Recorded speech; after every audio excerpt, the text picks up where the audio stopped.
Welcome. Fine group of folks to stop by and kindly visit. You know, I don't get a lot of visitors these days. Usually the ones that do come are great and great grandchildren, long descendants from me. But there's another group that does stop here. They would stop because they would notice something remarkable. They would see this tree, this large tree. It once stood tall and proud until the winds took it down. But they would notice this stone and this star sticking out of the wood. And they'd marvel at the wonder of nature. And they would consider how long it took for that to happen. But then they come across the other part of it. Who is this person? The wood has hidden the identity of this Union soldier.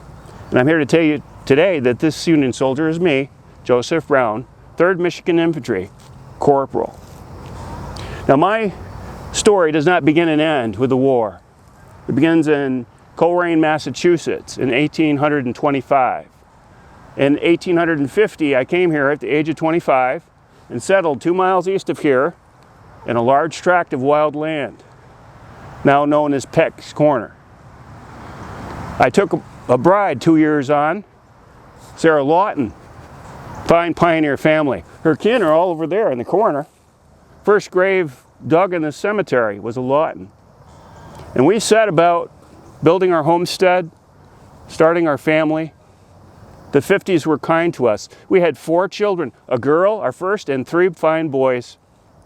And I began the fine vocation, the honorable vocation of being a millwright. But then the war came, 61.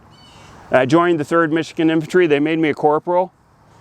We gathered in Grand Rapids to leave, and the town gave us a celebration. The women sewed flags and banners for us to carry into battle to save the Union. And we parted with a great joy, but also tempered with the sorrow of separation. If we'd known what we were going to be into, there would have been much trepidation for us.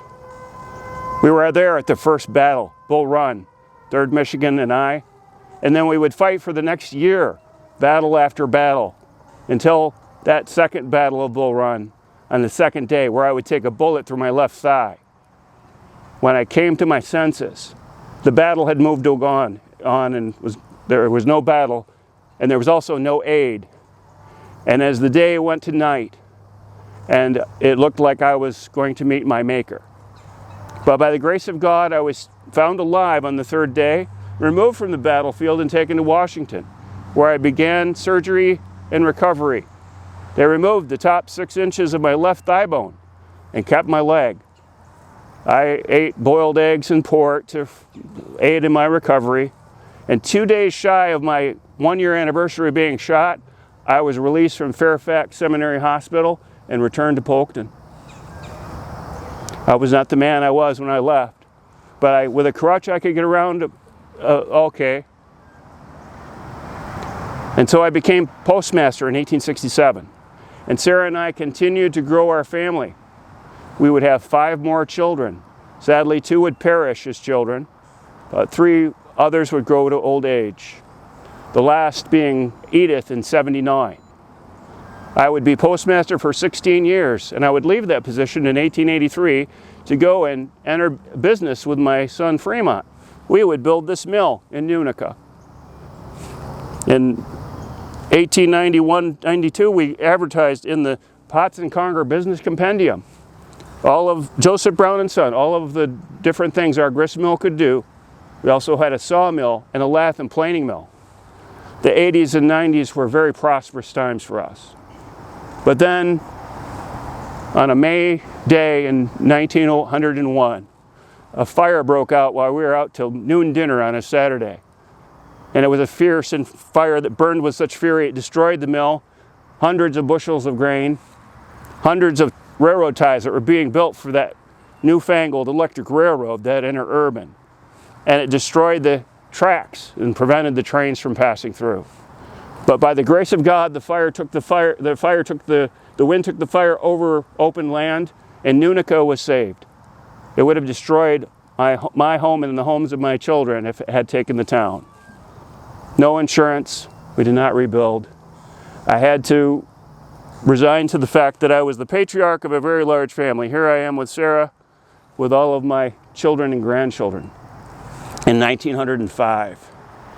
In 1908, the Observer would note, the newspaper of our fine town, that I was feeble and ill, and they were summoning my son George from Ontario. And a subsequent issue would show my likeness on the page and my obituary. And I would pass away in 1908. Sarah would follow me in 1913. And that would seem to be all of the story, but there's one question that might linger in your mind. And I'm going to leave that question to be answered by my great-great-grandson. I thank you all for coming. I wish you good fortune, and I bid you all a very kind farewell.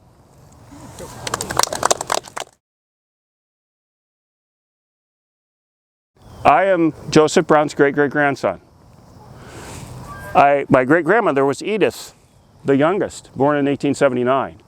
She had a daughter, Beatrice, who's right here in the front row, who would have a daughter, Norma, and I'm Norma's youngest son. Now, when I was 10, Edith was 92, and we would go visit her at the Shore Haven Nursing Home in Grand Haven. And she would talk about all these great things about what it was like when she grew up in the 1880s and 90s. And I was 10. Well, did I catch it all? But she did get my attention when she said, this is what, my father was in the Civil War, and this is what happened. And that lingering question in the back of your mind is, how did Joseph survive on that battlefield in the open with a grievous wound for 3 days? And she had taken the testimony from her father, and she passed it on to me. We skipped a few generations there. And the truth was that, yes, Joseph was wounded and unable to move. He was literally totally helpless. And he was there with the dead and the dying. There were other soldiers there. And one of those other soldiers was nearby. He was gravely wounded and could not walk and go for help, but he could crawl and drag himself across the ground. And as time goes by, the needs of the body begin to become a problem, and the first and foremost thing is water. And that other soldier was able to get to the water in a nearby stream. In an act of mercy and selflessness, he brought that water back to Joseph. It had to be very difficult and very painful. Joseph attributed that water to saving his life and giving him another 45, 46 years of life. And then the last thing, we don't know who that soldier was. His identity is lost to history and time, but we do know that he was a Confederate.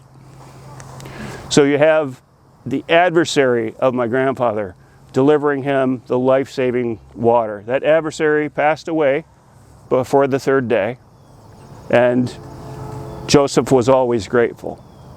In the Observer, they noted that the sermon quoted from the 23rd Psalm. Yea, though I walk through the valley of the shadow of death, I shall fear no evil, for thou art with me. Joseph certainly was in the valley of the shadow and was delivered from it. Surely goodness and mercy shall follow me for all the days of my life. And you look at Joseph in his second life, he made good on it. He did more in his second life than many people do in their first life. And he had many blessings. He had tragedies. Yes, he lost 2 children. He lost his mill.